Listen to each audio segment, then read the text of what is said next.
తిరుపతి నగరంలోని రైల్వే కాలనీలో ఉన్న శ్రీ సరస్వతి శిశుమందిర్ స్కూల్ నందు వసంత పంచమిని పురస్కరించుకొని సోమవారం 70 మంది చిన్నారులకు అక్షరాభ్యాస కార్యక్రమాన్ని నిర్వహించడంతో పాటు హోమం నిర్వహించారు.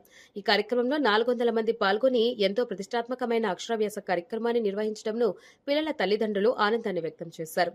ఈ కార్యక్రమంలో పాఠశాల అధ్యక్షులు తిరుమలశెట్టి రవిశంకర్, కార్యదర్శి చంద్రశేఖర్, పాఠశాల కార్యవర్గ సభ్యులు కిరణ్, నందనవనం శ్రీనివాస్ ఉత్సవంలో పాల్గొన్నారు.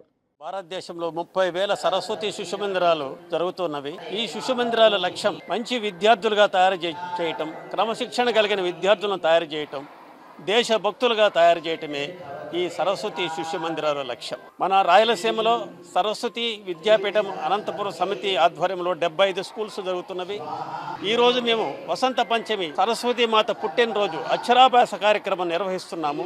అంటే చిన్నారుల చేత అక్షరాభ్యాస కార్యక్రమం నిర్వహిస్తున్నాం. ఈ అక్షరాభ్యాసం అయిన తర్వాత ఈ చిన్నారులకి 67 రోజులు, ఈ రోజు నుంచి ఏప్రిల్ 10 వరకు 67 రోజులు బాలిక వికాస శిబిరం జరుగుతుంది. ఈ శిబిరంలో బాలిక ఓవరాల్ డెవలప్మెంట్ కోసం, చైల్డ్ డెవలప్మెంట్, బాలిక వికాసం కోసము 12 శైక్షణిక వ్యవస్థలు మనం తయారు చేస్తాం. అంటే వికాసం, మనసు వికాసం కోసం.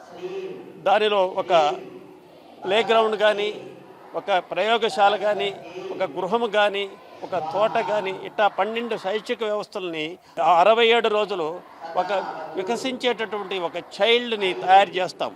ఆ తర్వాత నర్సరీ, ఎల్కేజీ, యూకేజీ ద్వారా మానసిక వికాసం జరిగి ఆ పిల్లవాడు అన్ని సర్వాంగీణ వికాసాన్ని చెందుతాడని ఆ లక్ష్యంతో మనం ఈ వసంత పంచమం కార్యక్రమం సందర్భంగా బాలిక వికాస శిబిరాన్ని నిర్వహిస్తున్నాం. కొన్ని వేల సరస్వతి శిశు మందిరాల్లో 30 లక్షల మంది విద్యార్థులు, ఒక 5 లక్షల మంది టీచర్స్ పనిచేస్తున్నారు. ఎంతోమంది దేశభక్తులుగా తయారయ్యారు, వివిధ రంగాల్లో కూడా పనిచేస్తున్నారు. ఇలాంటి విద్యను మన నూతన విద్యా విధానం ద్వారా ఇంకా మంచి సౌకర్యాలను కల్పించి మంచి విద్యార్థులుగా తయారు చేసి భారతదేశ సర్వాంగీణ వికాసాన్ని చెందించడం కోసమే దీని ప్రధాన లక్ష్యంగా మేము భావిస్తున్నాం.